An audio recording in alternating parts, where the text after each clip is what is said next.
And there was like a whole bunch of like islanders around the wrestling match that wanted to get in, and they couldn't get in. And so they were throwing stuff to knock them off the walls. And they ended up causing like a huge riot, and they started chasing us through the streets. So like the wrestlers like were grabbing me. Like one of them had me, Kerry Von Erich, who was a big wrestler at the time.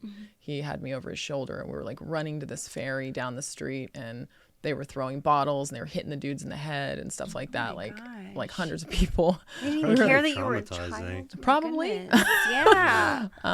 Yeah, and then he ended up getting us to the ferry, which was this tiny little dinghy boat, and it was like really bad weather, and they pulled us onto he went onto the boat, and the ferry driver's like, we can't drive, and he's like, we can't stay here, you know, like it was my dad and like a few of the wrestlers, and then me and my mom, and they're like, we can't stay here. They're like, well, we can't take the boat, the weather is too crazy. And my dad like ended up like kind of assaulting the guy.